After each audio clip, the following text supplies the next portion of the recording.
friends, welcome to Rasi Studies. இது உங்கள் சுகன்யா. இன்னைக்கு நம்ம பார்க்க போறதுனா CBSE 12th exam max exam இன்னைக்கு எழுதுறாங்க. சோ இன்னைக்கு வந்து எப்படி இருந்தது அப்படிங்கிறது ஸ்டூடண்ட்ஸோட ஃபீட்பேக்ஸ் நம்ம கொடுத்திருந்தோம். சோ நிறைய பேர் பார்த்திருப்பீங்க. இப்போ டீச்சர்ஸ் வந்து என்ன ஃபீட்பேக்ஸ் கொடுத்திருக்காங்க அப்படிங்கறத இந்த வீடியோ. சோ இந்த வீடியோவை ஸ்கிப் பண்ணாம பாருங்க. அதுக்கு முன்னாடி என்னோட சேனல் பிடிச்சிருந்தா கண்டிப்பா லைக் பண்ணி ஷேர் பண்ணுங்க. தெரியாதவங்க தெரிஞ்சுக்கிட்டும் சப்ஸ்கிரைப் பண்ணுங்க. பக்கத்துல இருக்க பெல் ஐகான் பட்டனை கிளிக் பண்ணும்போது என்னோட நோட்டிஃபிகேஷன்ஸ் எல்லாமே உங்களோட மொபைலுக்கு ஈஸியா வரும். இப்போ பாத்தீங்கன்னா 12th CBSE மேக்ஸ் எக்ஸாம்ஸ் இன்னைக்கு எழுதியிருந்தாங்க. ஓவராலா பார்க்கும்பொழுது ஸ்டூடெண்ட்ஸ் கிட்ட கேட்கும்பொழுது ஈஸி டு மாடரேட்டா இருந்தது அப்படின்னு சொல்லி ஸ்டூடெண்ட்ஸோட ஃபீட்பேக்ஸ் கொடுத்துருந்தாங்க. இப்போ டீச்சர்ஸ் என்ன ஃபீட்பேக்ஸ் கொடுத்துருக்காங்க, அது மட்டும் இல்லாமல் செட் 1 செட் 2 செட் 3 இந்த மாதிரி கொஸ்டின் பேப்பர்ஸ் எப்படி இருந்தது, ஒவ்வொரு section A, section B, section C, section D, section E இந்த 5 செக்ஷன்ஸ்லையும் எப்படி கொஸ்டின் பேப்பர்ஸ் இருந்தது அப்படிங்கிறத டீப் அனாலிசிஸ் டீச்சர்ஸ் கொடுத்துருக்காங்க. ஸோ அதை பற்றி தான் பார்க்க போகிறோம். ஸோ இந்த வீடியோவை ஸ்கிப் பண்ணாதீங்க. அது மட்டும் இல்லாமல் கீழே டிஸ்கிரிப்ஷன் பாக்ஸில் வாட்ஸ்அப் லிங்க் இருக்குது. அந்த வாட்ஸ்அப் லிங்க்கில் ஜாயின் பண்ணிக்கோங்க. இந்த மாதிரி நிறைய அப்டேஷன்ஸ் உங்களுக்கு வந்துக்கிட்டே இருக்கும். இப்போ வந்து இந்த CBSE மேக்ஸ் 12th எக்ஸாம் வந்து உங்களுக்கு எத்தனை பேர் எழுதினாங்க அப்படின்னா 44 லட்சம் பேர் எழுதியிருக்காங்க. கிட்டத்தட்ட 8000 எக்ஸாம் சென்டர்ஸில் எக்ஸாம் எழுதியிருக்காங்க. இந்த கொஷின் பேப்பரோட டிஃபிகல்ட்டி லெவல்ஸ் எப்படி இருந்தது அப்படின்னு பார்த்தீங்கன்னா ஈஸி டு மாடரேட்டாக இருந்தது. இது வந்து மேக்ஸ், ஃபிசிக்ஸ், கெமிஸ்ட்ரி இந்த 3 பேப்பரையும் கம்பேர் பண்ணும்பொழுது உங்களுக்கு கெமிஸ்ட்ரி தான் உங்களுக்கு ரொம்ப ஈஸியாக இருந்தது. அதுக்கடுத்து மேக்ஸ், அதுக்கடுத்தது ஃபிசிக்ஸ் ஆல்ரெடி நம்ம ஸ்டூடெண்ட்ஸோட ஃபீட்பேக்ஸும் கொடுத்துருந்தோம். அது மட்டும் இல்லாமல் டீச்சர்ஸோட அனாலிசிஸும் கொடுத்துருந்தோம். ஃபிசிக்ஸ் வந்து டஃப்பாகவே இருந்தது அப்படிங்கிறத சொல்லியிருந்தாங்க.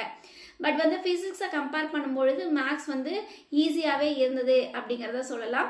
அது மட்டும் இல்லாமல் உங்களுக்கு ஒரு சில கொஷின்ஸ் வந்து கொஞ்சம் சேலஞ்சிங்காக இருந்தது. எஸ்பெஷலி கேஸ் ஸ்டடி கொஷின்ஸு, அதுக்கடுத்து அசஸ் ரீசனிங் கொஷின்ஸ்லாம் உங்களுக்கு இன்டிகிரேஷன்ஸ் அண்ட் 3D ஜாமெட்ரியிலேருந்து கொஷின்ஸ் கேட்டிருந்ததா சொல்லியிருக்காங்க. அது மட்டும் இல்லாமல் கொஷின்ஸ் வந்து வெல் டிசைன்டாக ஸ்ட்ரக்சர்டாக இருந்தது அப்படிங்கிறத சொல்லியிருக்காங்க.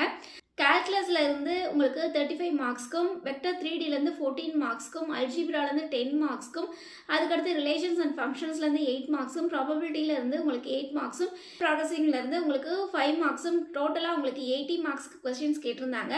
ஒரு சில ஸ்டூடெண்ட்ஸ் வந்து பேப்பர் வந்து கொஞ்சம் லென்த்தியாகவும் கொஞ்சம் ட்ரிக்கியாகவும் இருந்ததாக சொல்லியிருக்காங்க. MCQஸை பொறுத்த வரைக்கும் உங்களுக்கு ஈஸி டு மாடரேட்டாகவும் NCERT பேஸ்லேயும் இருந்ததாக சொல்லியிருக்காங்க.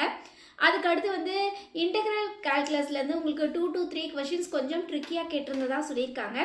அதுக்கடுத்து மோஸ்ட் ஆஃப் த கொஷின்ஸ் வந்து ஆல்ரெடி சொன்ன மாதிரி PYQஸ்லேயும் NCERT பேஸ்லேயும் இருந்தது.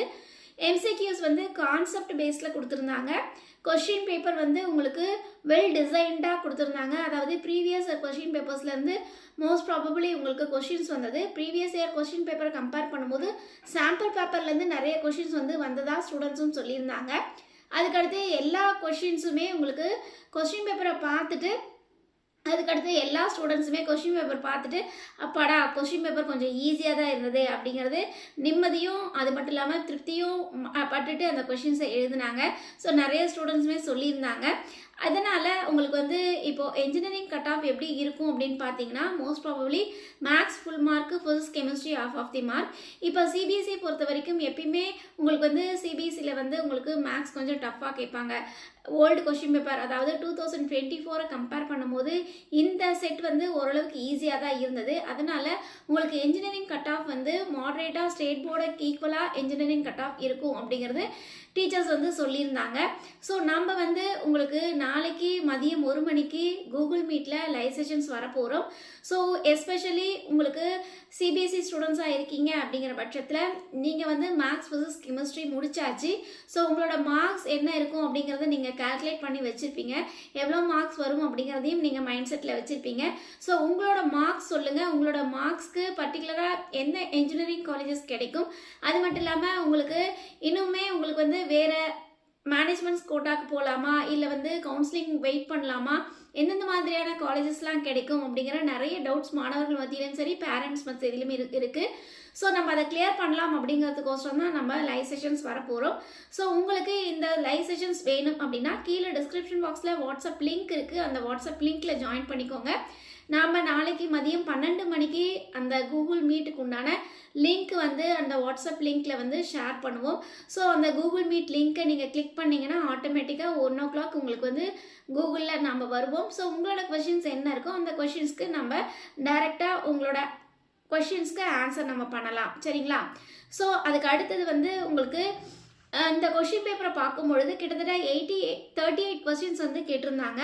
இதில் வந்து section A, section B, section C, section D, section E இந்த மாதிரி இருந்தது. செக்ஷன் ஏ வந்து உங்களுக்கு 1 to 18 கொஸ்டின்ஸ் எம்சிக்யூ டைப்ஸில் 1 மார்க் கொஸ்டின்ஸ். அதுக்கடுத்து 19 and 20th கொஸ்டின்ஸ் வந்து உங்களுக்கு அசஸ்மெண்ட் பேஸ்டு கொஸ்டின்ஸாக இருந்தது. இது 1 மார்க்ஸ் தான். அதுக்கடுத்து செக்ஷன் பி வந்து 21லேருந்து 25 கொஸ்டின்ஸ் கேட்டிருந்தாங்க. இது வந்து very short answer questions, 2 mark questions. அதுக்கடுத்து செக்ஷன் சி வந்து 26லேருந்து 31 கொஸ்டின்ஸ் கேட்டிருந்தாங்க, 3 மார்க் கொஸ்டின்ஸ். இது வந்து ஷார்ட் ஆன்சர் டைப். அதுக்கடுத்து செக்ஷன் டி வந்து 32 to 35 கொஸ்டின்ஸ் கேட்டிருந்தாங்க.